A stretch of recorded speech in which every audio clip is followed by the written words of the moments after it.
Yes, thank you, Susan. I know that's a tough topic, but definitely we appreciate that.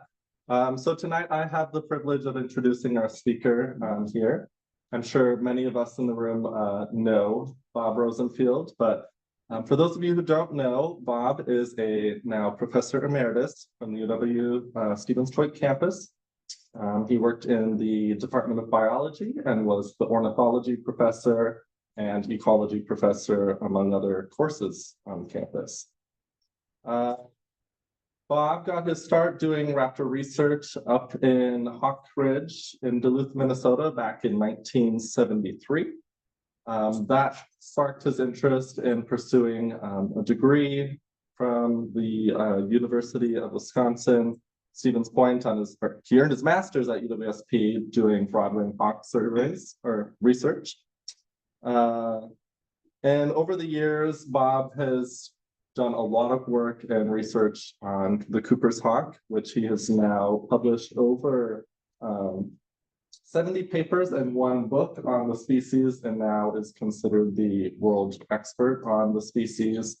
So we are very fortunate to have Bob here with us tonight to talk a little bit more about the species and some more updated finds that he's found over the last few years. So please help me welcome Dr. Bob Rosenfield.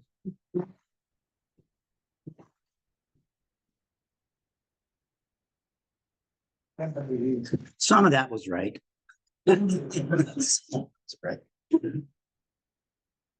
There are people in this room who know who Neil Young is. Yes. I met Neil some years ago. It was after a concert, and he's a rock star icon, in my opinion. I'm right. Yeah. And he had a couple binders, loose leaf binders that he put down on the stage. I was sitting very close to him. And he went through some of his numbers, and he got, I don't know, 7th or 8th of them, 8th song. And after he got done singing, he picked up one of his loose leaf binders. And he flips over to Kay and says, "Yep, that's wrong. That's not what I wrote." The point of context is that he's written so many songs, he can't remember them. Wow. And he can't remember all his words. So as a segue, I'm sure you can see where I'm going. I was looking at some of my notes. When you write a technical paper, and I've written a couple, and you send them into a journal, hoping that it's a worthwhile contribution, it gets refereed, and there are experts that look at and gauge the quality of your contribution. And decades ago, and some referee says, "Well, this isn't right in your draft. It contradicts something you said." You're miserable. So I hope I don't do that today. Anyway, so the longevity of the research, this coming summer in Wisconsin will be the 46th year of assuming my body holds up of research. And I climb a lot of trees, and I love climbing trees. I just love it. And I'm going to share something with you that's rather novel from a long-term perspective from climbing trees. So at any rate, what my goal today is to bring you up to speed with some of the contributions that this long-term research has provided. There are people in this room that have been in the field with me. I appreciate that so much. I appreciate that UWSP, even after I've retired, gives me space, lets me keep my offices. That matters greatly to me. And I'm still working with students who have their doctorates and are making incredible contributions. And they still have time to help me out because they bring expertise. Apparently there's a molecule called DNA. I guess it's important. I'm kidding. I know enough to be very dangerous. But I'm a classical behavioral population ecologist from my training. I took every college course I possibly could. If there wasn't one that was offered, I begged a professor at the 3 campuses that I can please teach me. I'll take an independent study class. I love college. The Cooper's hawk just happens to be one of the species in which I did very deep dives into looking at ecological principles. That's how I see myself. I don't see myself as an ornithologist, with all due respect. I do know a lot about birds. I also know I don't know a lot about birds. Trust me when I say that. I do know a lot about Cooper's hawks. And they continue to amaze me. One of the things that I said when I agreed to give, which will be my last topic, for a variety of reasons, was that there are insights that I have obtained only because of their long-term data. And I've gotten a lot of things wrong. I came by them honestly. The bird is moving at a fast pace, faster than a lot of other raptors are moving. I'm going to share some of that. Some of this is published, some of this is pending, and all of it is dead spot on accurate. Thanks, Neil. The heat is, it's warm enough in here, so I need to take it, hold on. When I interviewed for being a professor, I remember I went home with my then wife and she says, well, how'd you do? And I said, I don't know. But I was myself. And I had nothing else I could have done. I had to get the job done. It is always very important to me that if you have a question, that you don't need to wait until the end. I don't have a formal presentation. I'm way past that. I have slides. They're cool for reasons I'm going to convey to you. And I hope I grab your attention. But I don't expect you to wait till the end to ask a question. Please, please feel free. We'll be done at about 12 hours from now. And then we'll have breakfast. I love that. So anyway, okay, so there are no rules, right? I've come to be close connected to the planet because this bird has revealed things to me. Because it depends upon the planet. And it's really cool what they're able to do. Unlike a lot of other birds and a lot of other raptors. And I'm going to give you my insights as to why they're able to do that. So I hope when you leave, you think a little differently about what one bird can reveal about the planet. This is a top apex predator. Context now. The details make more sense. It's a top apex predator in the grazing food chain. Its life, its well-being, its viability is absolutely dependent on a community beneath it. That changes the context of input. And one other layer of the onion I need to convey is climate change. I'm not going to disagree it's an existential threat. I get that. This is a species that is like great. They seem to be handling quite well for now, given the circumstances that I'll convey to you.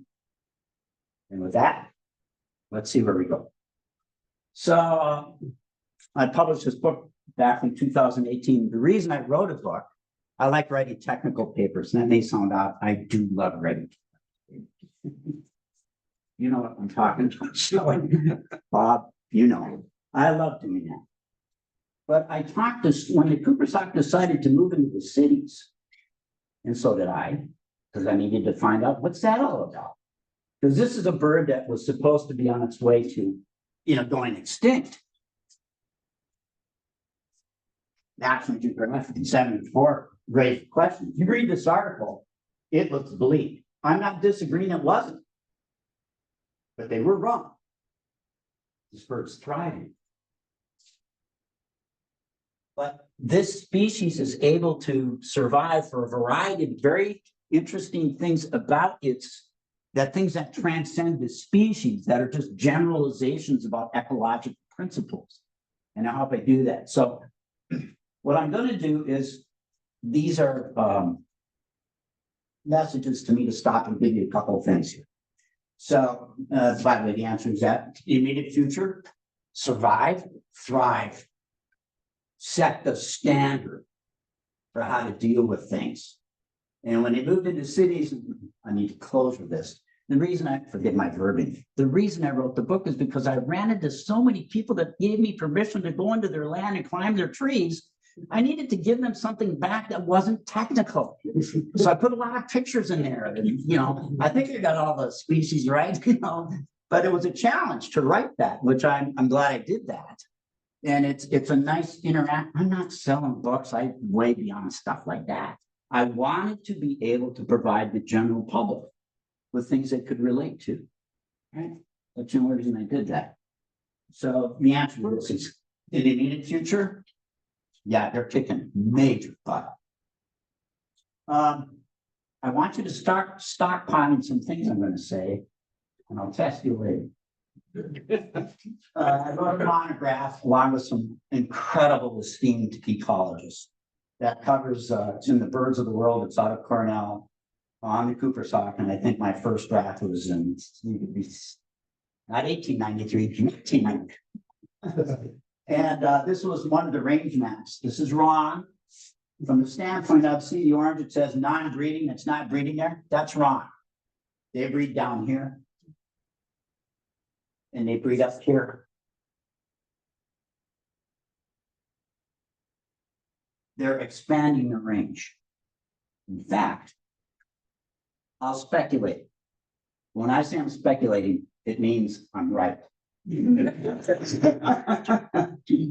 They have so saturated, this is a territorial bird. They need wind room, elbow room. They need a certain area to be able to reap the resources from it. And so they will fight each other, they will kill each other to hold on to that spot. When they so saturate that, guess what happens? If you're really successful and a bunch of your kids make it, and they fledge, at some point in time, they're going to want to be a breeder. I know what that's like. I know what that's like. And when you want to be a breeder, but there's already all these spots saturated, they're being held. If you can't get one of those sites, you become what is called a floater. You're sexually mature, but you don't get a territory. And you might think, therefore, if you can't get the territory, you can't breed. I'm about to show you that's not what's happening. They don't need a territory. Are you talking males And females. and females? Yeah. Yeah, we have yeah. You'll see. This is really cool stuff. Hot off the press. So, first major point. We expanded the range. Second point about that. The broader the habitat, can you imagine the variety of climates? Can you imagine the variety of prairie?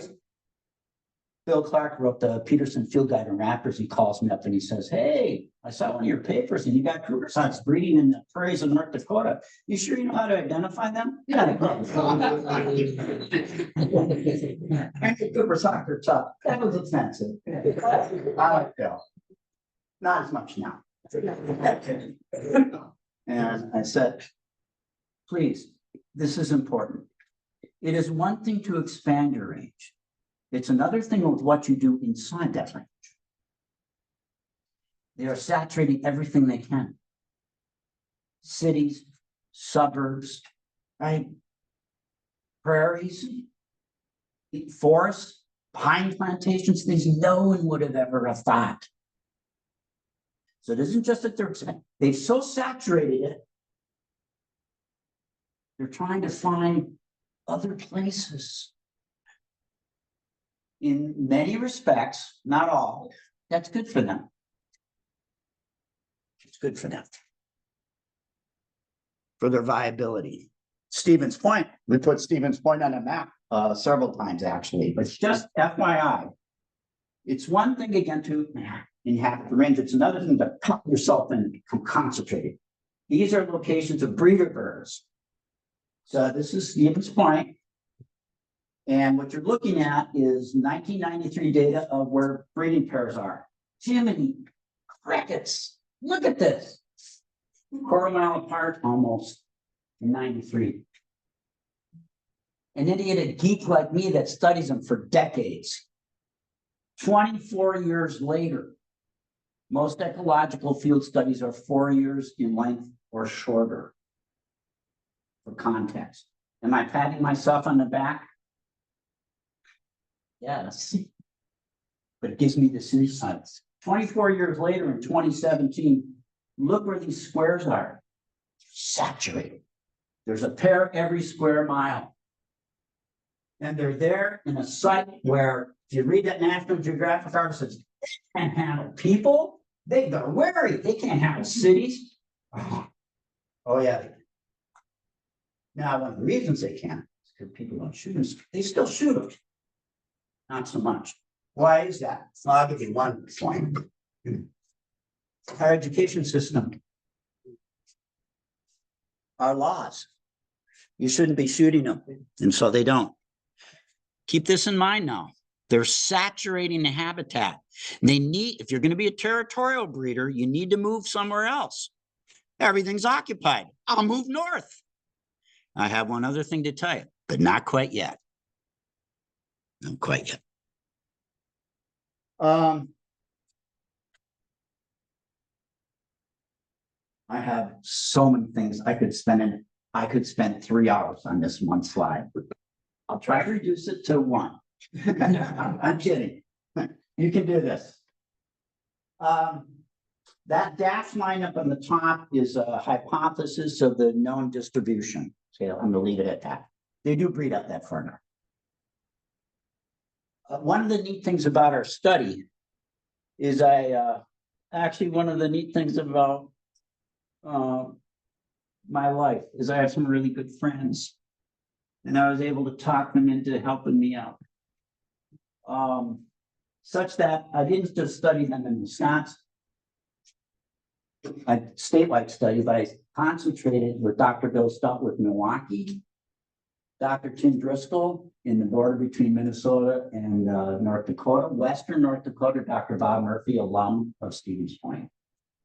And then wonderful people. Andy and I, Reed Stewart, second, third family for me. We were so close. He ran a 17-year study on southeast Vancouver Island in the city of Victoria. He also did some rural stuff there too. I collectively, and I got to climb trees in all those places. And the Pacific Northwest trees are fun because you're actually dangerous. Fun. I meant fun. They're very big, and the nests sometimes are over 100 feet up. And I love being up high, looking down at the Cooper's Hawk flying below me, so I could see them. Collectively, I've spent 100 person years between these study sites. And that excludes work I've done elsewhere. So it gives me a lot of context and specificity geographically. Guys, does this not make perfect sense? You don't get to use perfect often. That's Florida, Victoria. That's where the Canadians go during the wintertime. It's temperate. The Cooper's Hawks don't have to migrate. They can stay there year round. I'm getting at variability. That's what I'm getting at. Western North Dakota. That's not the edge of the earth. You can see it from there. That's brutal. What do you think? Coops stay there all winter? They do not. That would be stupid. I'm sorry. I hope that doesn't offend you by using that word. That would be dumb. It's a synonym. It means the same thing. Stupid.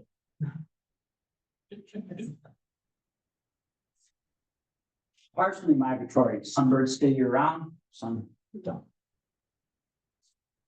Partially migratory, like the American robin, very important prey species. Partially migratory. Some coops stay year round, some leave. The longest migration distance is known for Cooper's Hawks. So way down to I know the country, Nicaragua. That's the farthest recovery. Can you imagine the different environments you have to go through to make it in Nicaragua? Yeah. Where did it start? Like in Northern Canada? McDill Pond. You know where that is? McDill Pond is right here in what, south central Stevens Point? And I banded up, I call them puppies, other scientists call them nestlings. I don't like nestlings, I like puppies. I banded a puppy female, and in her first winter, she was in Nicaragua. Someone shot her and ate her. Oh. But fortunately, the bird is banded. I hope he didn't eat the band. That's the longest distance known migratory distance. In fact, the longest migratory birds, remember variability, I'm laying layers already. The longest migrations known for this species, the Cooper sock, is here through the Mississippi watershed. All right. Cooper socks. Robert, context. There's a variety of climatic, habitat, prey species. What do you think? The Cooper sock is some kind of like ecological constant? It looks the same and it acts the same? That's not possible. Do all people look the same and act the same around? They do not. They vary. They vary in color, they vary in size, they vary in a variety of ways. And one of the neatest things about this study that I never foresaw coming is I get to compare. I get to do interpopulation comparisons to see how Cooper socks operate here versus over there versus there. Can you imagine how important that would be for wise conservation? Because one management plan for one population, I guarantee, probably needs to be tweaked for another population. They're small over here in BC. They catch a lot of small birds. If you are this is a hawk that's a bird-eating hawk. And if you're going after birds, especially pre-incubation, when there aren't any puppies to go after, like young of the year robins, which are stupid, they're so easy to catch. But they come from adult robins. And if you go after an adult robin in April, they're experienced. Well, you got to match their size, the agility, the evasive maneuvering of those birds. Well, these British Columbia Cooper socks eat more birds than Wisconsin Cooper socks. They're smaller to match the size of their prey. These guys over here, they catch chipmunks. 12, 20 big buck male chipmunks. They don't have hands. Chipmunks are probably not as agile as our birds. They're still agile. That changes things. Questions? Oh, I could just keep. In fact, if you're going to catch a bird in the air, I'll share this one. So I can stay here. If you're going to get Cooper socks have long legs, yeah, long toes. Because if you're going to catch a bird right out of the air, you got to have that dexterity, you got that morphology. So I didn't notice. I started measuring everything I could, and at some point I went, you know what? Maybe the toes are a little bit longer given the body size and the first one, the Cooper socks and Wisconsin Cooper socks. They are. How cool is that? Change the world? My world. I love stuff like that. I love discovering stuff like that. Bring it. This Wisconsin study, one of its pillars of contributions is the comparative context I get to do.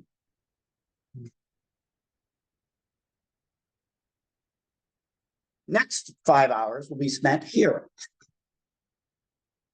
There's a meeting I'll tell you a little bit later about. That clock time, it's only 5 o'clock in the afternoon. This is an adult male. You know what's going on here, right? He's copulating with a female. Right? This male's color marked. He's got to move some of his body to get his cloaca right up to hers to give a cloacal kiss. Right? This is a female. Does she look like him? She's a 1-year-old female. She's a teenager. He's robbing the crates.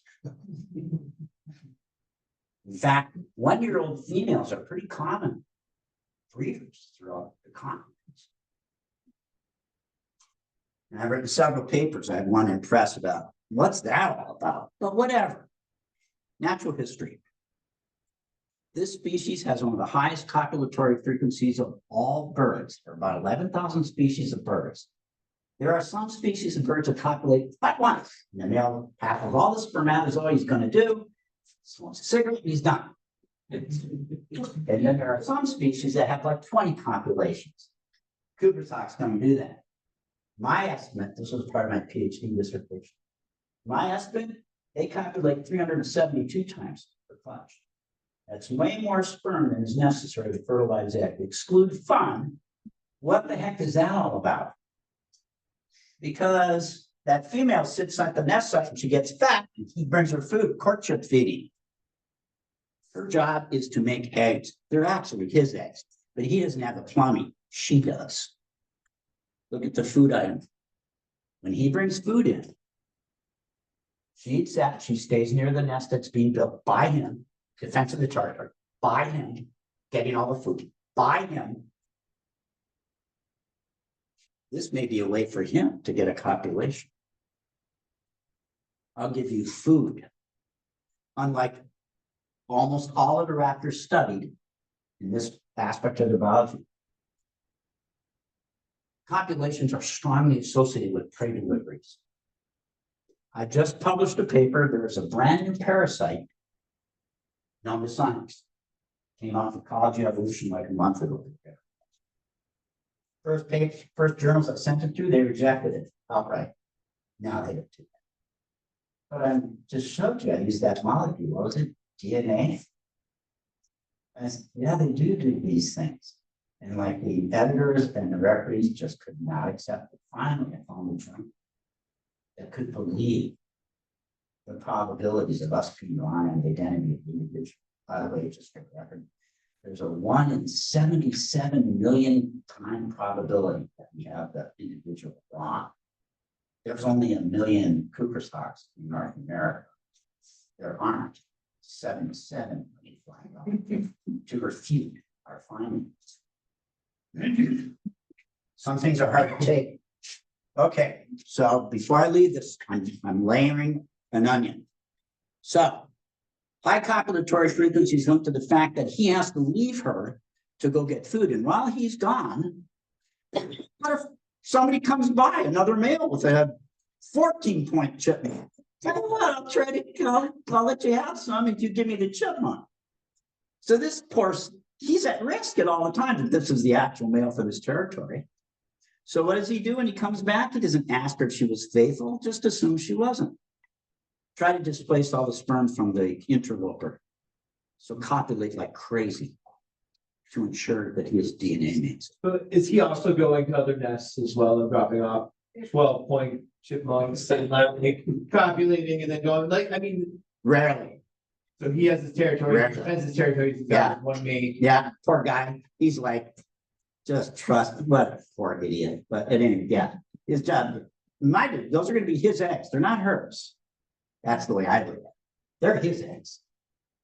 But at any rate, we're going to get here. Trust me, I'm laying our foundation. That's an excellent question. So about 34%, remember I showed you Victoria, British Columbia, North Dakota, and Wisconsin? Extra pair paternity. And in other words, at least more than 2 males fertilizing eggs of that female. That happens in about 30% of the nests in all of those 3 study sites.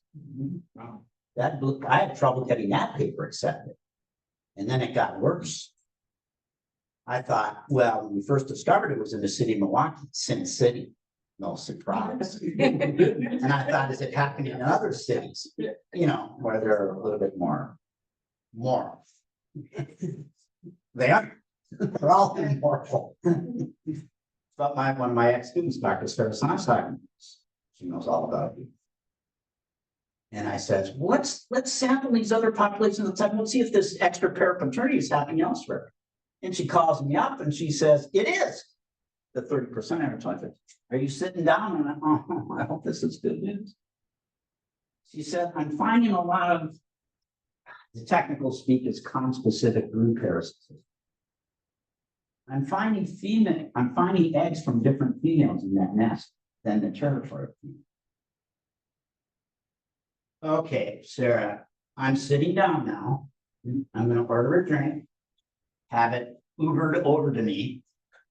Socially territorial raptors do not do that. I got my blinders on. There is no known record of any female dumping eggs, a brood parasite. Ducks do that, ducks. All greatest goals. But it ain't, kidding.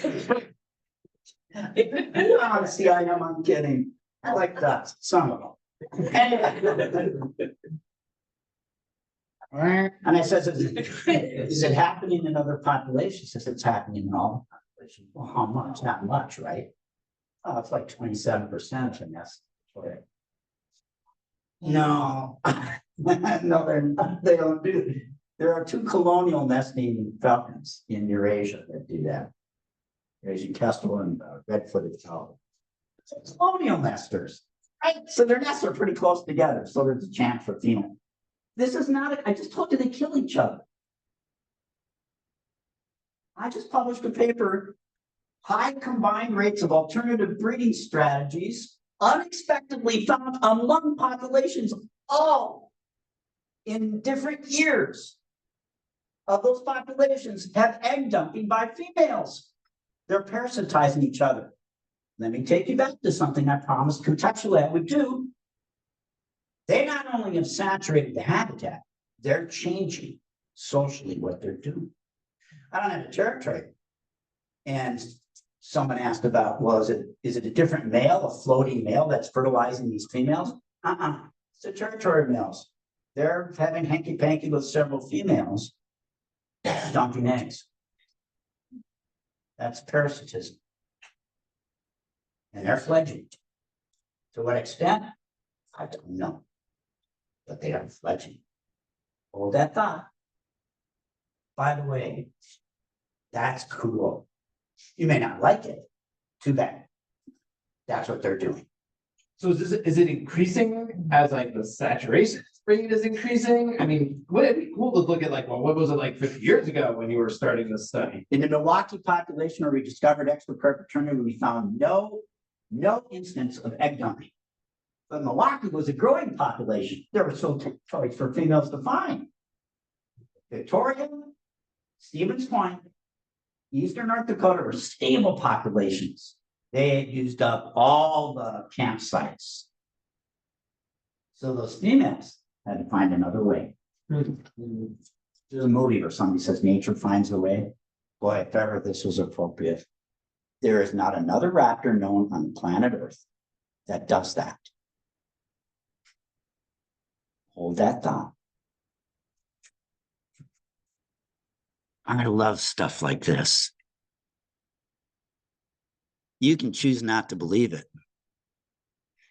I used to tell my students, you get to believe anything you want, but for full credit, you will know these facts because that's what they are. Oh my gosh. A lot of stuff here. Boy, can I make this very quick.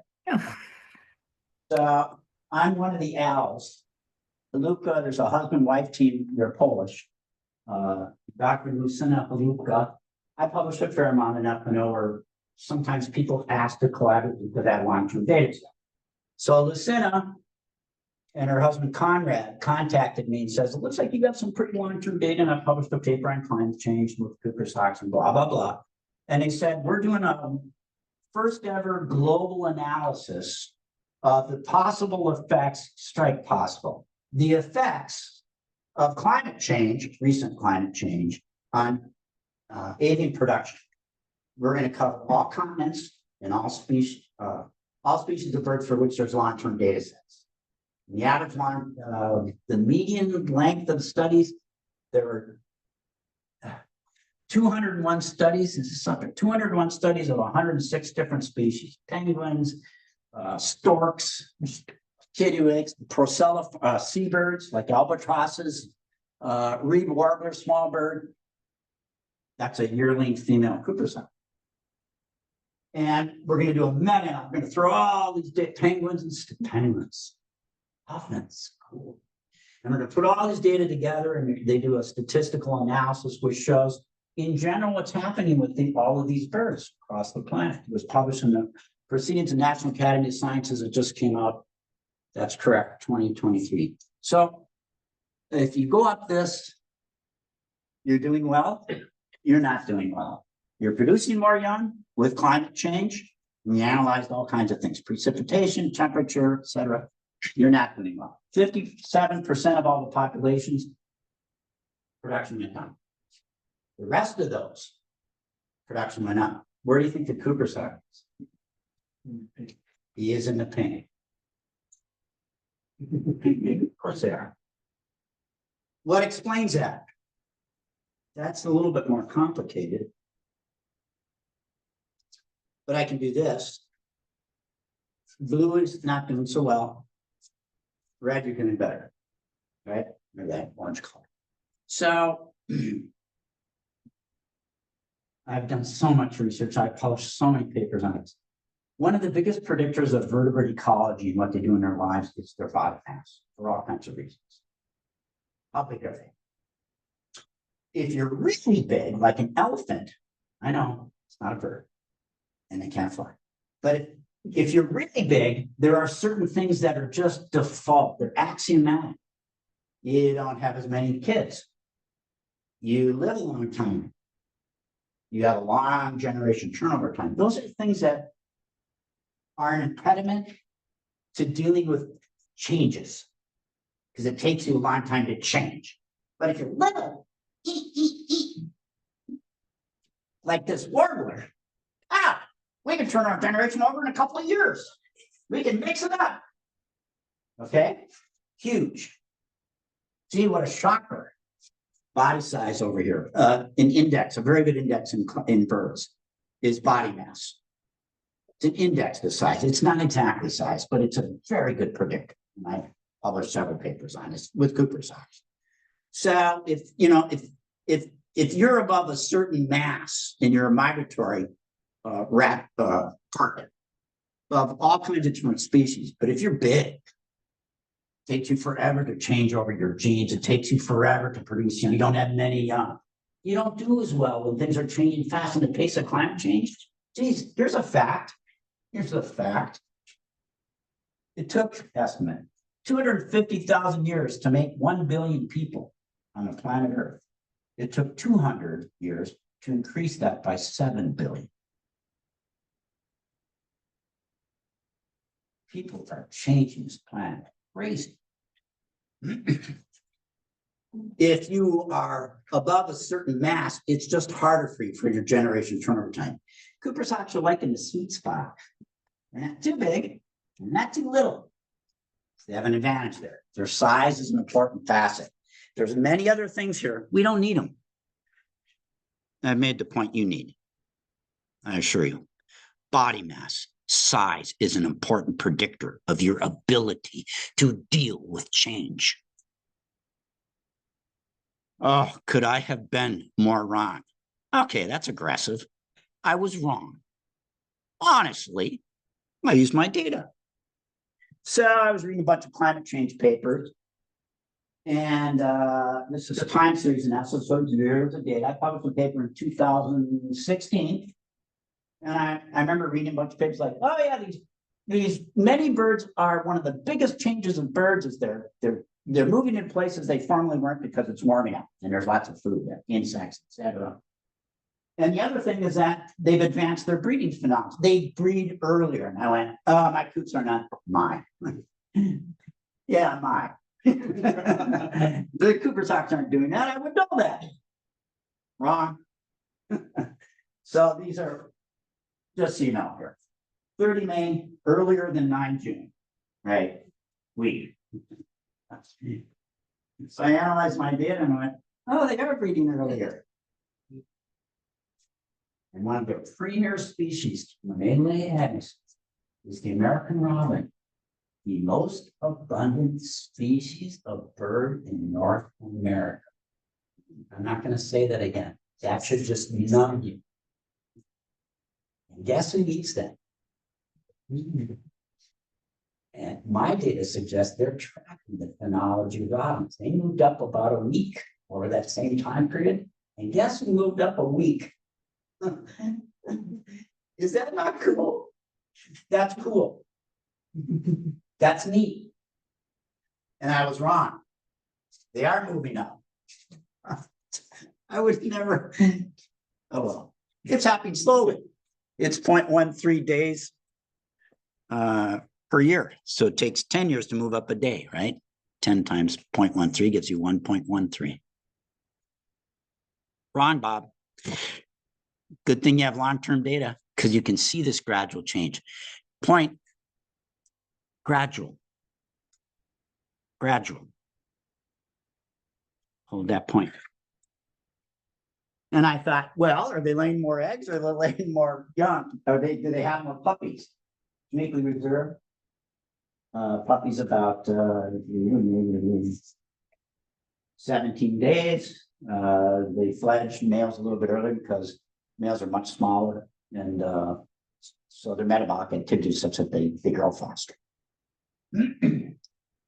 So these guys are about a week to 2 days before they're going to get out of there.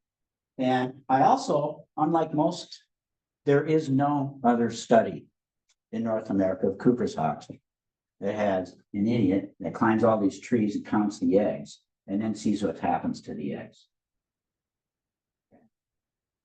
My buddy John Bielefeld, for the first 15 years of the study, said, we don't need to count any more eggs. You've got enough. 15 years is, no one's even doing it. So you have 15%, 15 years more than anyone else. Well, I'm kind of dense. I just kept doing it. I told you before, I love climbing trees. If John was alive, God rest his soul, he would agree with me. I'm glad you cut climbing the trees because of what I'm going to show you. So if you read this paper, I was wrong. I look at these lines and like, highest production in North America, the bird counts. They're like 3.6, about 3.7. But this isn't a statistically significant, so sorry I had to throw that technical in here, but no. And clutch counts, see that solid black line? Highest in North America. They're like 4.3 eggs per clutch, 4.3. Turns into 3.7 young. You lose about an egg. Well, they've got to be, I said in this paper, I said, a physio-ecological maximum. They can't do better than that. I was wrong. But come on. If you study a generation of 6 years, if you study 6 generations, which is what this is, certainly have enough to tell you what's happening, don't I? No, you don't. You can be wrong. You can be wrong. And rules. 5 eggs. That's pretty good. 6 eggs are very rare. Back in the study at that time when I published that paper, 6 eggs, 246. 1% averaged across the 36 years, an anomaly. Geez, you got to be able to cover that. You want to raise 6 mouths? What if they're all females? Females are bigger than males. Think of all the water, the shower water. Am I? Anyway.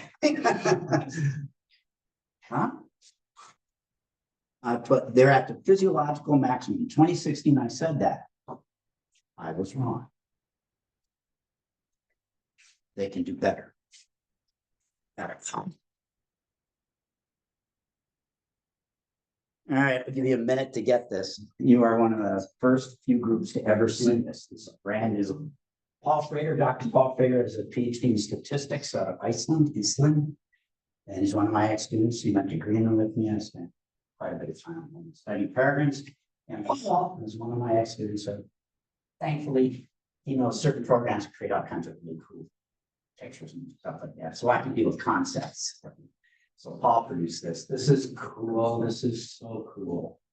Okay, so clutch counts are in color. Easy to read, right? What? 7 eggs? Turning into puppies? So what if you're just like a poor ecologist slob in the first several years of yeah, those 6s are pretty rare. See this color? Boy, they're real. They're anomalous. That's an oversized clutch. You have to take care of them. You have to accumulate all that heat that those kids are producing. Birds are warm blooded, and then they have to dissipate that. That costs you. That costs you to do that. The cost may be so great that you can't produce as many young otherwise. Because you have physiological limits as to what you can do. A physiological ecology course years ago, I mean, it's just like physiology 101. You can't just assume those things. So I published that one paper about 2016, and I said, nah, they're at their maximum. Occasionally there'll be a 6 egg clutch, but nah, that's not going to happen. Look at this. It's not like almost every year. They're producing 7s. Are you kidding me? Well, but the little set, well, the first dark bar over there, those are sample sizes above there, year 2015. All 7 eggs hatched, and all 7 eggs turned into 7 young, and all 7 young fledged. And I wondered, what was that molecule of DNA? I wondered, did Mom that was tending the site actually lay all those eggs? Yep, she did. Unless you don't believe the DNA evidence. So are these nest sites all throughout North America, or are they within? Those are Wisconsin data. It's a good question. These are just Wisconsin. There are no other studies this length for Cooper's Hawk. The longest study I know of elsewhere is 17 years in British Columbia. I was there for 14 years. So this is way beyond what you find. Thanks for that question. How do you collect the DNA? I take blood from the a vein in their wings. Just a couple drops actually, and I send it in and they do all this analysis. Good question. 2s and 3s, pretty common. No 1 egg clutches. But look at this. 4s and 5s. Every year, 4s and 5s. Look closely. First third of the study, 4s and 5s, and go back and forth. But now, it's pretty much 4s. Look at the height of these histobars. But in the last couple generations, 5 eggs are common. 6 eggs, 7 eggs. They're responding to climate change. I can go through the analysis. I'm not going to do that. There is no other reason why they're doing that. They're nesting earlier birds across the taxonomic divide in class A. These earlier birds tend to be bigger. They lay more eggs. They have more young. They have more lottery tickets. And they send those puppies with copies of their genes into the next generation. Cooper's hawks in less than like 9 years are just changing. Unbelievable. I never would have predicted that. Here's what the line looks like. This is cool. So this is mean clutch size. See how it varies? The average clutch size is about 4.3 eggs-ish. That's what this is, 4.2. Wisconsin data. And look, to have a mean, you have to have a number above and you have to have a number below, right? The mean's right in there. Yep, and that happens. See, it goes up, and it goes down, it goes up, it goes down, it goes up, it goes down, except for about 9 years later, we're not going to be down anymore. We're just going to go up. 4.9 average clutch size in 2023. Are you kidding me? That's not possible. You're wrong, Bob. You're wrong. And those eggs that they're laying, the oversized clutches, are producing young that are fledging. So they're taking that information into the next generation, near as I can tell. And this is really cool. No would have expected. I wouldn't have expected that. Now, can it keep going? Biggest clutch size for Cooper's hawks recorded, published is 8 eggs. All 8 eggs fail. And the scientist who wrote the paper says, I doubt that a female can cover 8 eggs. Reasonable. If the size stays the same, and the size of the breeding bird stays the same, and they are, I have those data, then there is a maximum amount of eggs that she can cover. Dudes, it's not just what she can cover. This is one of the, another layer to the onion. This is one of the species of raptors that has the most marked degree of reverse size dimorphism of any bird of prey on the planet. Yes, some females are twice the size of males. So when the male comes in with the 12-point antler chipmunk, and he gives it to the female who's incubating, she leaves the nest, she feeds on it. So antlers and sheds, and you find the antlers sometimes.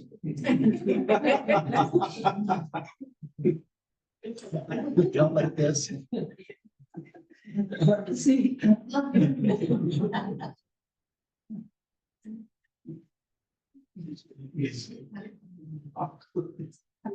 You don't hear antlers talked about in the raptor study, but anyway. So he brings the food in, he calls. She gets off the nest, he doesn't fly to the nest. Separate. Flies in with about 50, 60 yards and calls. She gets up off the eggs and she flies over and she eats the food. She doesn't poop at the nest, keeps the nest clean. She eats on whatever he's brought in.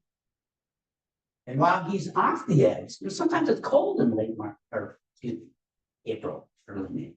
So what does the male do when the female's feeding on the chipmunk or the robin? He goes up and he covers it. But remember, he's little. So how's he gonna cover? Well, I guess he shouldn't have brought so many chipmunks. But his job is to send as many copies of his alleles, copies of the genes in the next generation. He does, and I published. You want to crank out as many young as you can. You have a better chance. Not the quality of the offspring to my data. It's the number of them. You have a better shot of sending copies of the next generation if you just raise more young. And even the 7 and 6s are doing well. It still costs them. By the way, I have to tell you this. And I will take whatever amount of time it takes to tell you this. So strap in. Most raptor ecologists don't count eggs. Why do they not count eggs? Have you seen an osprey nest? Would you climb one of those snag trees? Nah. You could use a drone. The osprey might attack the drone. You might not see clearly. All the eggs that you see here, it was my eyes that went over the rim of that nest. Did I get it wrong? Never. I've been in some trees no one should climb. I like climbing trees. I'm good at it. It's one of the few things I'm good at it. And I'm glad I do it. So most raptor ecologists, when they get production for a bald eagle population, or they get production for a peregrine falcon population, how do they get the number of young? They climb up into the nest and they band the young and they count them. They climb the tree once. So the eagle's got 2 young. How many eggs did she lay to make those 2 young? She lay 18? No. She lay 4? Possibly. But you don't know. And you don't know the proportionate loss from the egg count to the young. I have 33 nests where 6 eggs have been laid. 33. How many times have those 33 turned into 6 young? 18%. That cost her to do it. Point. If you didn't count the eggs, you'd have no idea that they're laying. You just have question. If you lay 5 eggs, which is very common, how many times do the 5 eggs turn into 5 young? 55%. 6. That's hard. Are you with me? Yeah. That's also cool. But they're still raising enough puppies out of those 6 egg clutches to go above the average brood size. So it's adaptive. You should keep doing it. It's in. They could change the egg size. They could change their body size. Bob, you've been studying bird for that long. Have they changed their body size? I have no data. They like the size of that.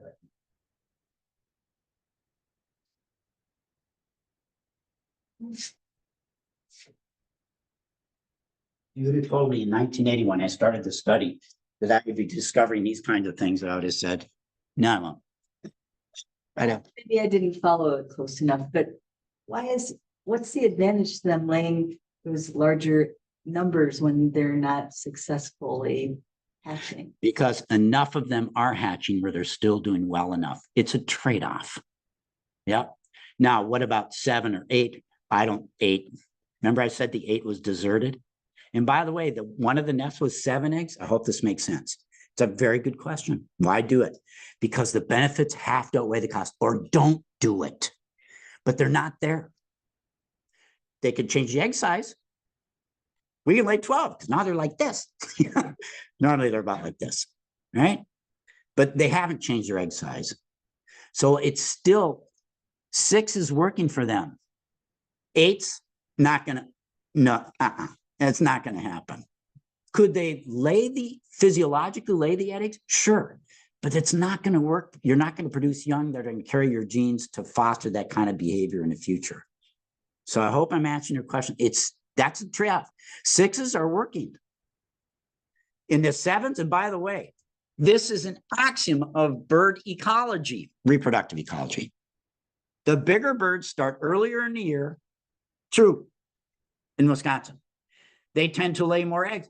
A bigger bird, a bigger female can make proportionately more fat on her body, vertebrates. This is for vertebrates, not just coops. The bigger you are, the more fat reserves you have. It's an axiom. You don't even need to discuss it. You can probably figure out why that might be. The more fat reserves you have, the more eggs you can lay.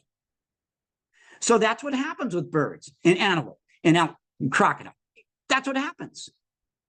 It's an axiom. So in the instance for the Cooper's hawk, they can lay more eggs, but you can't tend that many eggs. It looks like 6 is right about where they're at, unless they change the egg size, unless they change their body size. And guess what?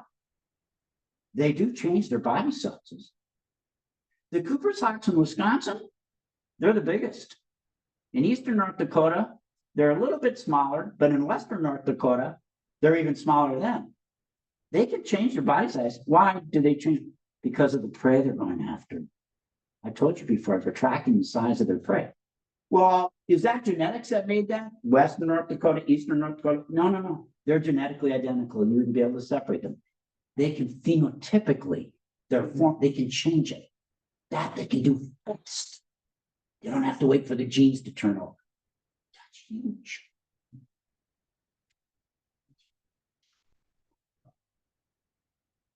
Hope I answered your question. I have a paper and draft right now that actually show the cost. Oh, I'm sorry. I said that wrong. It's brand new paper. I have an index to that cost. I do not have the cost. I will never have the cost, but I have an index. And it supports what I just told you. Actually, I couldn't have divined that. The bird had to show me that. Okay.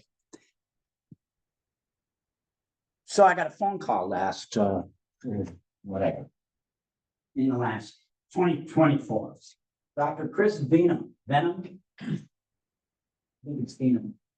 Anyway, he's a postdoc. He's at, I know the campus, New Mexico State.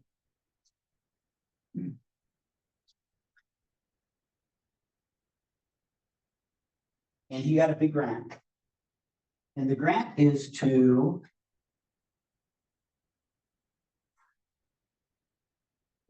searching for the expedience of terms thingy here. The job is to determine through modeling, which are simulations of reality.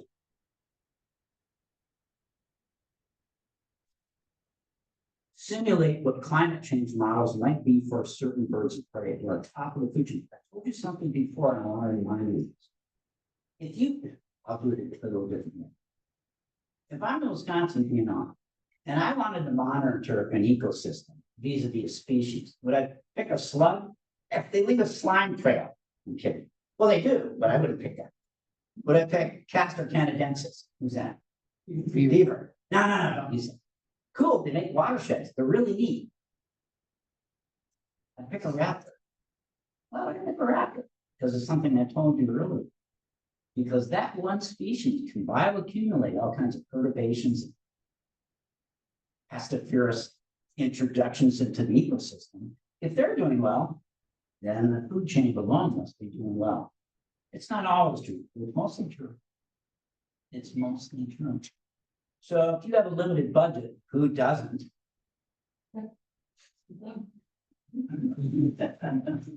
And you have a conscience. I don't want to say anything more about that. Where is it best for you to spend your money? What's your biggest trade-off? Put it into a wrap. Am I biased? So biased it's unbelievable. But am I right? You believe me. You can believe whatever you want, but for full credit. Pretty much. I hope I'm using sound logic. You can disagree with me, but that's what I would do. And that's what a lot of entities are doing. So Kristen got this big grant. So they picked 4 species of birds of prey. He calls me up and he says, we'd like you to join this team of experts. Spooky, smart people, present company excluded. Who have long-term data sets that represent a variety of natural history of the birds of prey. To look at the naive climate change models that have been generated. If you did not know this, the USGS Fish and Wildlife is under the USGS. Fish and Wildlife Service biologists are known geologists. That happened, what, decades ago? There are 4 regional centers of climate adaptation science centers. He's in the Southwest, in the United States. And he calls me up and he said, we've selected 4 birds of prey that we want to model and see what can happen to the systems and to their population viability. And they picked the Cooper's as one of those. Why did they pick the Cooper's hawk? By the way, I'm sorry, I gotta do this. Why isn't an owl on there? What? Owls are popular. There's no owl on there. Come on. Not solids. Forget those. Satan's little help. You don't. But why the Cooper's hawk? Well,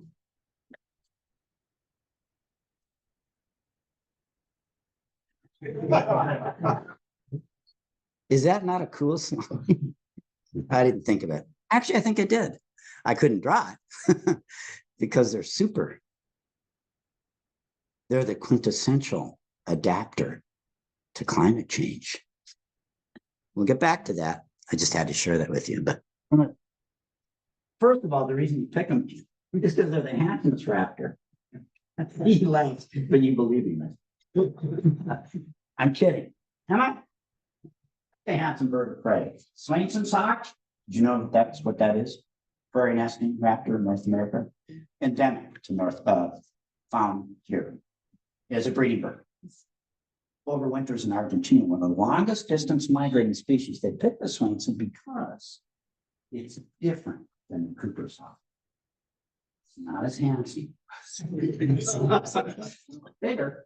It's a highly migratory species. So that's a bird that's going to have to be introduced to different systems. It might pick up perturbations on different systems. That's a good idea. I agree with that. How many eggs did they lay? Two. That's what that. You kidding me?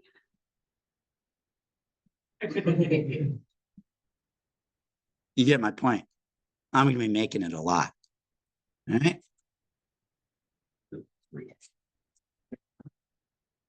Longer generation turnover time. Its ability to change quickly.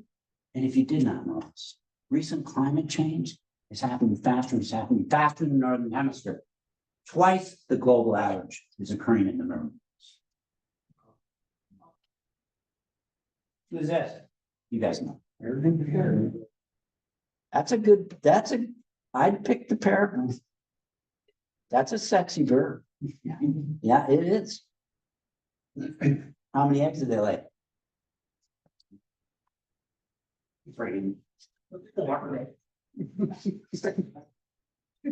I'm kidding. All right. That's not many eggs. That's not as many chances to change your trajectory of adaptedness.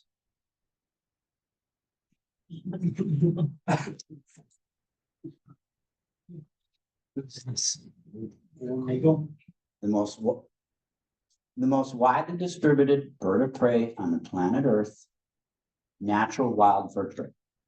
Yes, there's Norway rats everywhere. They're on the moon. But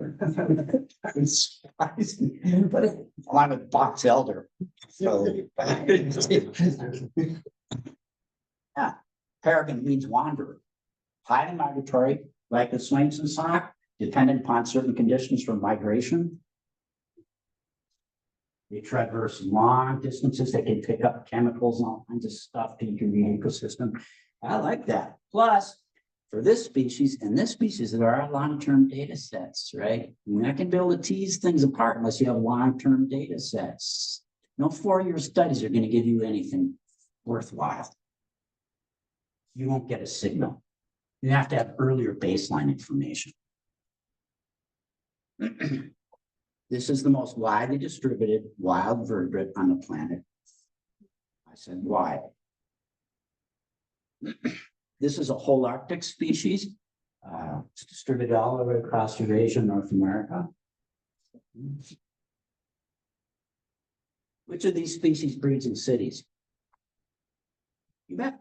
Rolled over. Prairie nester? Not so much. Prairie nester? Remember Bill Clark? Do you know how to identify Cooper's hawks?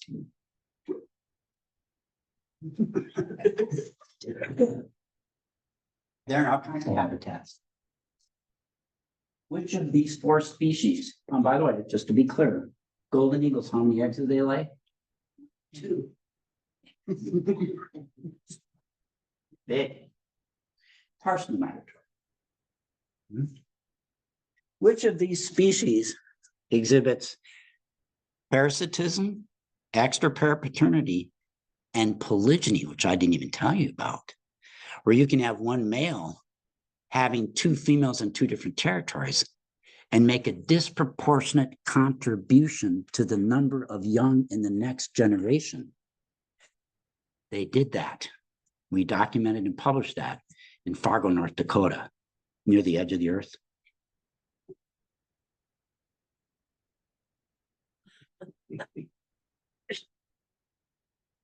Which of these species is tracking the change of the phenology of their prey? Which is tracking the American. Which of these species have the most marked variation in size between males and females? And which with the body size is an important predictor of ability for variation? One of the greatest scientists of all time, in my opinion. Chuck Darwin, without any of that stuff, just using couldn't get his paper accepted in any paper these days. Stands and says, yeah, different story. And he goes, yeah, conceptually though, I think this is what's happening. It's a great idea, Chuck. He came up with stuff like, you need to have lots of variation so that nature can pull out the variant that is more suitable to the changing conditions. Who of these species has that size variation? Who is not only exhibiting high nesting densities, in fact, there's almost no species doing Cooper's Hawk. They filled it so much, they're moving north and south. And then, now this next part's a little provocative. It's okay. You'll be fine. I'm here. I'm here.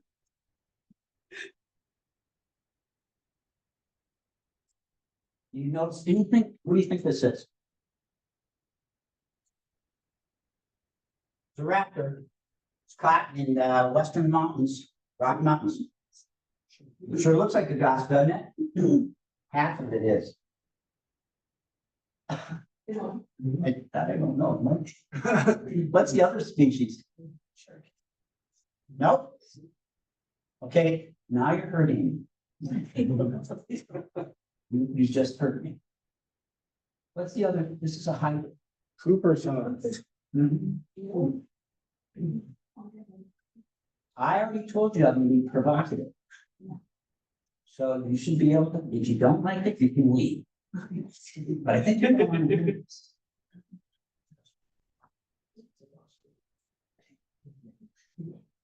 It has attributes of a goshawk, absolutely, that white line to the adult bird, but this brown barring, that's good.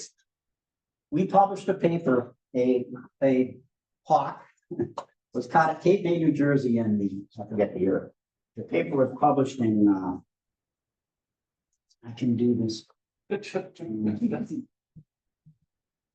Crickets. 2017, 16, 18. It's real recent. What's wrong? I couldn't do it. It's right in there. We discovered we were able to validly document with that. What's that? DNA. That this species, this bird, actually wasn't this bird, it was a different bird. I'm getting there. Caught at Cape May was a bird of the year. It was an attachment, so it was brown birds. It wasn't adopted or colored eyes. And fortunately, somebody took blood from that bird. And they sent it to one of my students, Dr. Wisconsin. And we had made markers from the population of Wisconsin.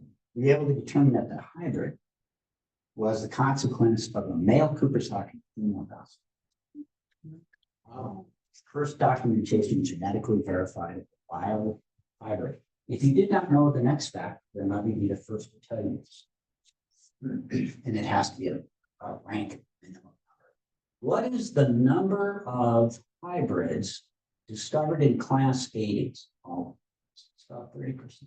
30% of birds hybridized. What would you guess? Would hybridization increase the recent climate change if distributions change? You want to go like this.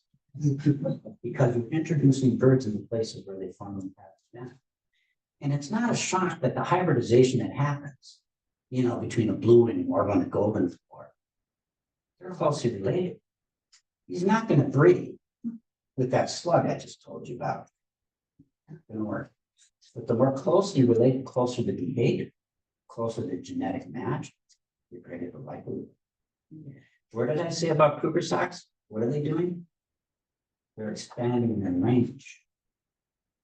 And they are genetically closer to goshawks than they are to sharpshins. Sharpshins are distantly related, relatively speaking, to Cooper's Hawks and goshawks. That leads me to this. I didn't catch this bird. I didn't catch the bird at Cape May, but our genetic information from Stevens Point allowed us to do that. I did catch this. Anybody want to say anything about those tail bars? That's a Cooper's Hawk. It's a female. Anybody in here? It is. Okay. Those zigzag bar lines, that's bizarre for Cooper's Hawk. Who does have zigzag bars? Genus Excipitor. By the way, the Excipitor is going to change the casket. Yeah. Goshawks. Okay, I told you I'd be provocative. This is my closing point. You don't see bars like that in a coop. It is a coop. Yeah. Gold star. I taught for a fair amount of time. I teach a lot of things to my students. One of them was like, what constitutes a species? Or what's the name of the game for any individual? Ignore ants. They're cool. 20,000 species. There are no aquatic ants. What? I don't know. They're social. Termites, they're social. Forget the social species. They're cool. But that's not a good way to generalize. Darwin would agree with you. Chuck. Ignore that. Then get to this generalization. I would say the name of the game for an individual, me too, is to leave copies of my alleles into the next generation. And I don't John into thinking like, he knows I have 2 daughters, and I'm sure he'd just be fuddled. How in the H did you talk 2 women into breeding success? John, it happened. I did my job, but my job was not to have Shelley breed successfully. Another member of my species. My job was to get copies of my alleles. Doesn't a hybrid do that? Isn't it possible? I said I'd be provoking you. I'm doing that right now. I want you to get off the grid. How many times have I been wrong? I just told you about some of them.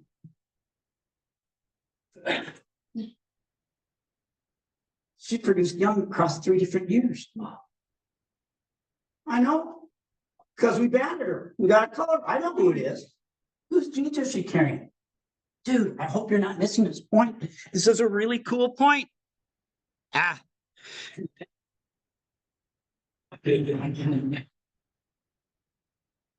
Shake up the genetic constitution, the genetic Congress. Who's doing that? Swainson's and Sox? Are you kidding me? They eat ground squirrels. They do.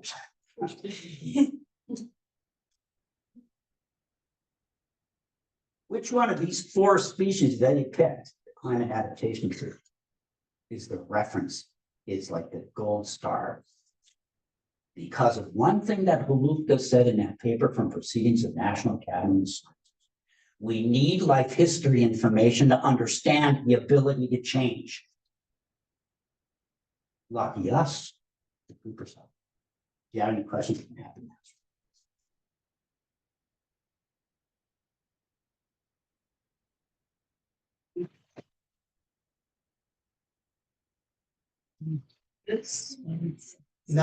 A lot of the stuff is not in the book because I've discovered just recently.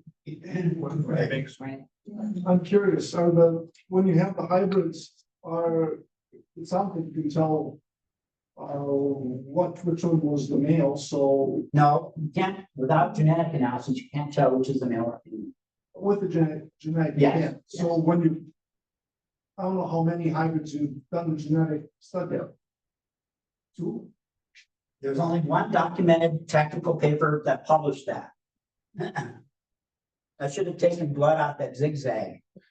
But the point is they had crossed that, but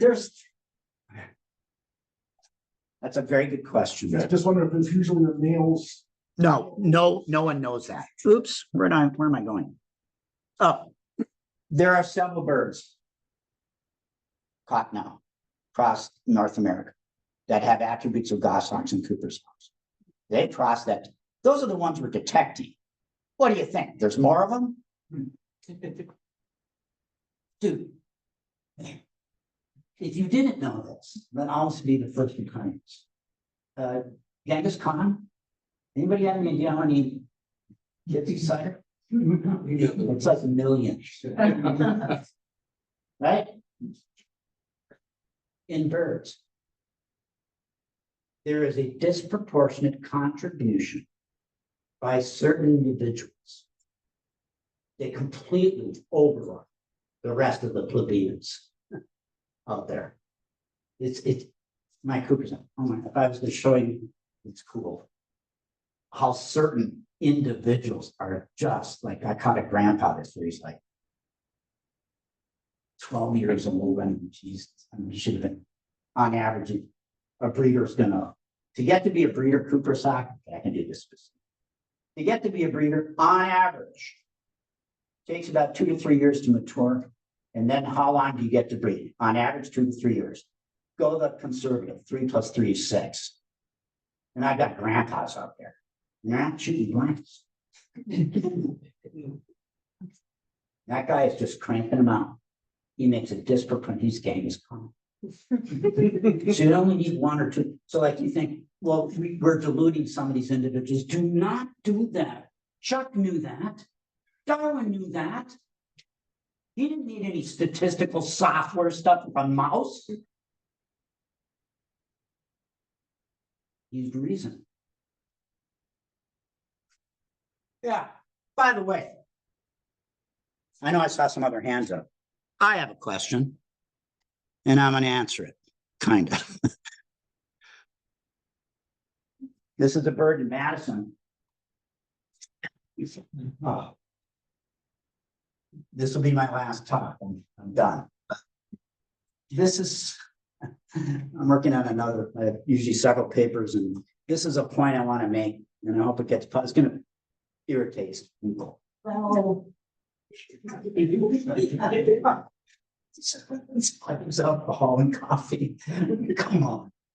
So I know who this bird is. Got a mark with an identifier on the sky. And Barbara Houlihan, bless her. This is a male who's been successful a couple of years. And the point I'm doing this is like, you guys are familiar with citizen science data? I have a counter to it. We'll see what I'm going to do. But I want to give you the counter right now. The phrase I use, boots on the ground. Boots on the ground. Hold that thought. You don't have to be a Cooper's hawk biologist. You don't have to climb the tree in the ground. No one does that. I'm it. You don't have to trap a bird and market. You don't have to be able to identify it. There are now citizen science archive data sets that any scientist can now access. They're public files. And there's been a rash. It has a negative connotation. I mean that. There's been a rash of recent papers where a scientist, I don't mention any names, Elliot Miller, Cornell. And Zuckerberg. So these are actually students. The farther they are from boots on the ground, the more likely is they're not going to understand what's going on with Cooper's hawk. I think that's an accident. And I back up. Back. I've already published several things criticizing. You're getting a natural history on. If you get the natural history on, how good is your model? So Elliot Miller at Cornell published this paper in a very prominent journal called Goody Gumdrops. And I'm reading this paper. It's a neat paper. It's got some interesting insights. But there's one thing in here that I don't quite get. So I contacted Elliot. I don't know the guy. Seems like a real nice guy. So he's an excellent. And he published a niche characterization of Cooper's hawk. He said, some people, you can get these eBird Christmas bird counts. Thank you. And you have these massive data sets. And you can just dump them right into your software. Anyone can do it. And he said, I told you this before, take it to the bank. One of the best predictors of vertebrate ecology, not just birds, not just Cooper's, besides all kinds of stuff, are called predictive. So he's going to characterize niches by describing the bodies, the size of Cooper's hawks.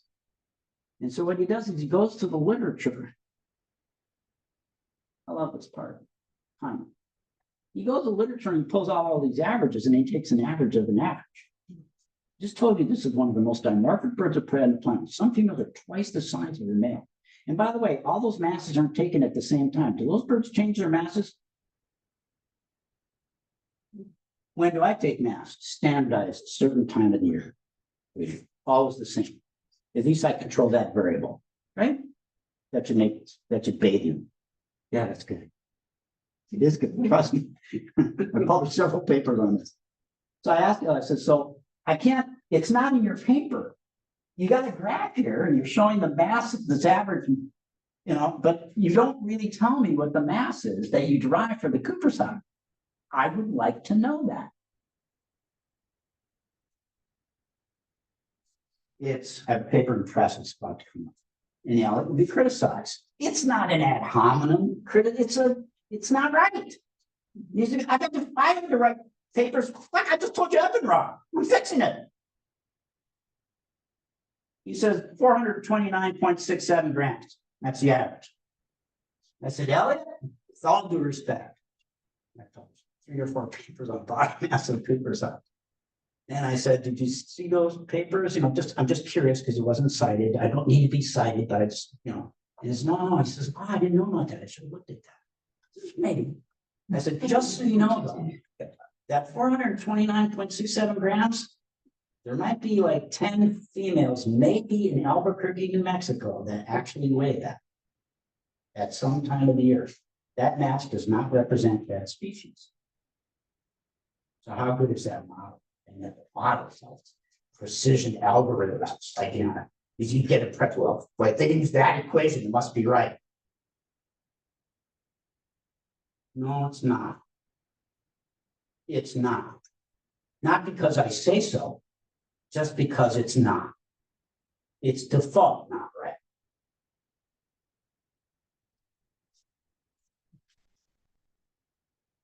There's a paper out that says Cooper's hawks exclusively switch to using large-bodied birds in cities. There's another paper. Cooper's hawks at breeding cities will lay larger clutches. Who counts eggs? I have no such data. Just so you know, and boy, have I written a lot of this. In Wisconsin, and interesting studies do statewide studies. They're like a city. Have you seen Albuquerque? Fly over Albuquerque sometime in the summertime. It's a great big bird feeder. What do I mean? Well, it's surrounded by desert, but as you're flying over about several miles above the planet, all of a sudden there's this oasis of green. Why? Because they're pumping water into it. Water is life. And this excellent researcher, Brian Millsap, I have so much, he's a friend. And he studies Cooper's hawk's demography in that, but context, the details will make more sense. Do you think that Albuquerque ecosystem represents all of New Mexico that's dry as can be? You better give me a context in your discussion before you use that demography to represent Cooper's hawks writ large. In the state of Wisconsin, boy, do I have a lot of data on this. I'm not patting myself on the back. I was curious. Are cities better? I have no data to support them. Our rural areas less known. And by the way, I'm glad we got here. Is it actually Sin City where all that hanky-panky goes on with mating? They have so saturated habitats that the rural areas have egg dumping in Mexico. My sample both. The citizen-based science data is an archive of invaluable data. Use it the right way. And I'm guilty also. I just told you several times, I've been wrong. Nothing stays the same. Something changes. I have the gift. My logic focused on the dirt. Not in me. I have a question. I see a lot of bald eagles flying around all over the place. Did they do anything to the Cooper hawks? Are they able to kill one? No, They don't. And have the same- Their niche is widely separated Okay. for a variety of reasons. But yeah, the closer they are together, then the question becomes more valid. Well, like, how would, here's an example. This is one way to answer your question, I hope, John. When I first started Cooper's Hawks was in 1980. And for the first 10 years of the study, I would find 2, 3, in 1 year, I think I found 4 sharpshooting hawk nests in point. Cooper's Hawks were, I had different publishers. They were recovering in 1980, that first decade. But by the mid part of 1980-ish, certainly now you don't see any sharpies. Why not? Coops kill them. They eat them.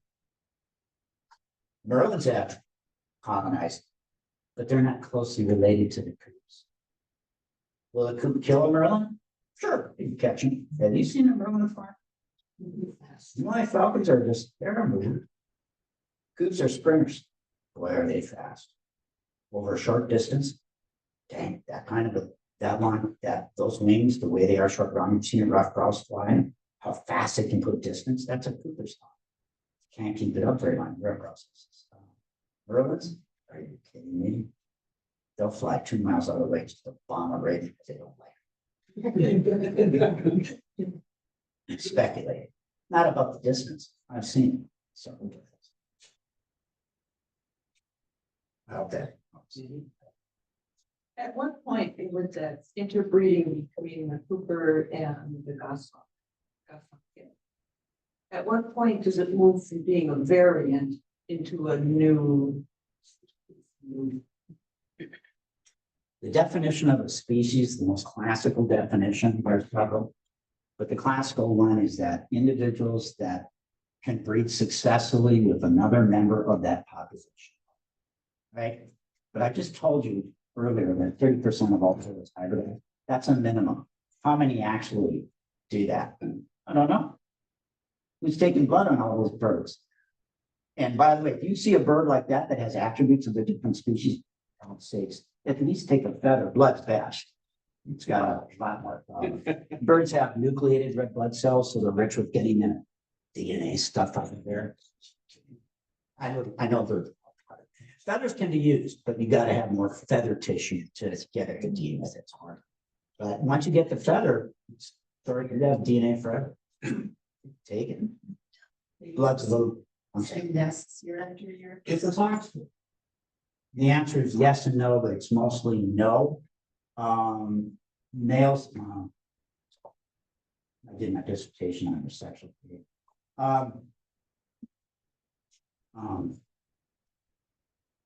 On most territories in the spring, at least one nest is built. The male does most of the building. The female's job is to sit there and get fat. That's her job. Right. I'm generalizing. And the male is the one that gets all the food. He builds the nest. He defends it more. He defends the territory more than the female. But she shouldn't be chasing anybody. She can hurt those developing eggs. Males, they go out and they're small. So they're very agile. They're on. They got they got talents. It's dangerous. So they're the ones that set up the nest. And as it turns out, copulating is markedly related to nest building. In fact, I speculate in my posts that a male is most likely to get a copulation under 2 circumstances. One, you should know, you give her food. The other time is when he's delivering sticks to the nest. I saw several times males unsuccessfully grabbed a stick or it fell and they went to the nest like they put it in and then flew to the female thinking he could get some. She will not receive. I saw that. I have eyes like a. You didn't see that. I hope that answers your question. Grand comment. Occasionally there'll be a nest where they will build layers. I have one nest where you can almost see like 4 different layers. They're using 4 different mirrors, right? Yeah, but they build, and I think one of the reasons, I speculate now, one of the reasons there's several reasons not to use sameness. Number one, that nest is going to have eggs laid from insects that could be blood sucking. So don't use a clean site. The other reason is because this is it's a display. It's not just utility to have a place to lay eggs and have puppies. It's a way to advertise to female. And maybe to advertise to other intruding troops that this site's occupied, get each other, because they will kill each other. They will kill each other. I hope that answers. Generally build them in nest. The percentage was,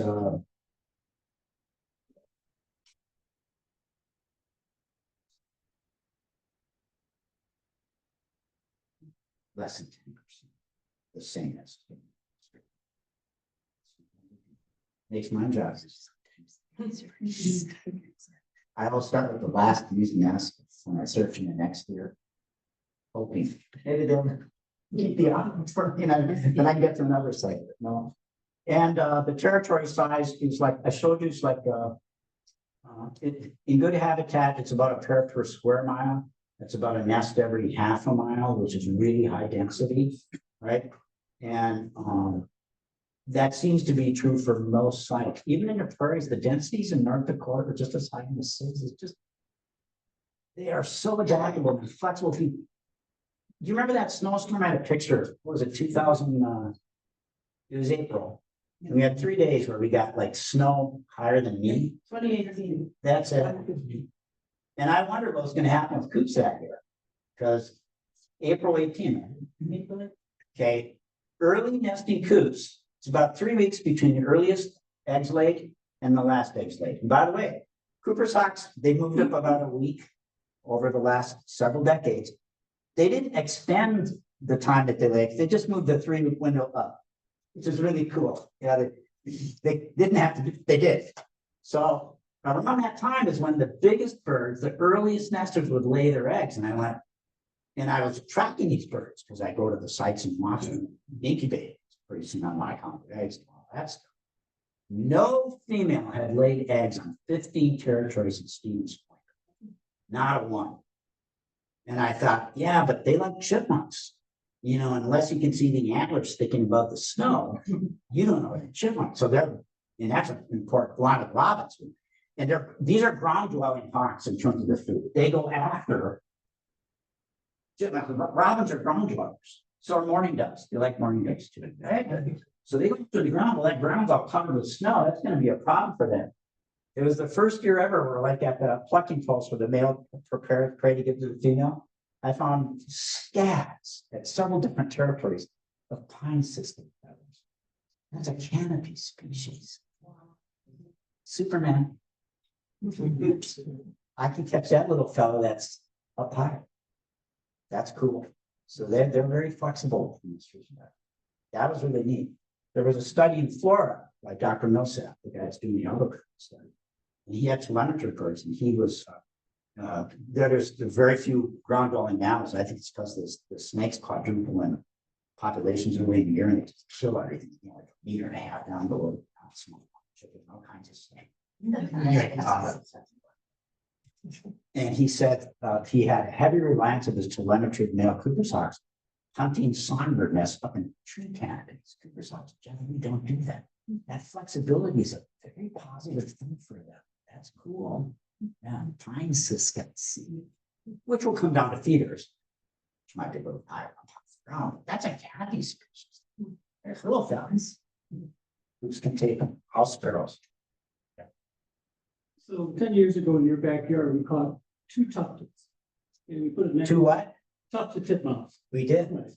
And at that time, the Atlas didn't have any in this area. The other day, we were walking on the river, and there were 2 kingfishers. So with your observation through the years, what do you notice that's different about the bird populations? I mean, it seems to be striking, right? And with things coming your way. Yeah, for some species. Right. Yeah. What do you see? Yeah, I don't have the detail of all the other species, but with the titmice, I have colleagues that says, "Oh, I've been seeing them in Point forever." Well, I didn't, but I never caught any. I've been batting in my backyard for quite a while at the time. But the probability of capturing them has gone up because there's probably greater numbers of those kinds of species. The best data on change of distribution so far are Eurasian data, where people have long-term data sets that transcend the amount of work that's been done in North America. We're catching up. We got a long ways to go to catch up with some of the Europeans. But the the very first things that birds have been doing in regard to recent climate change is moving to different moving. They're expanding.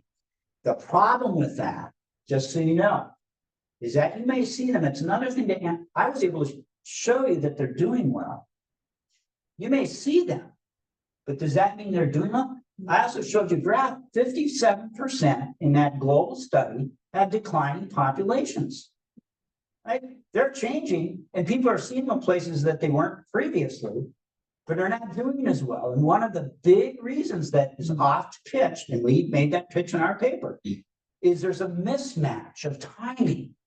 Yeah, it's warming and we can come back and start building the nest and stuff, but you know what? There isn't the prey available yet because their timing hasn't matched.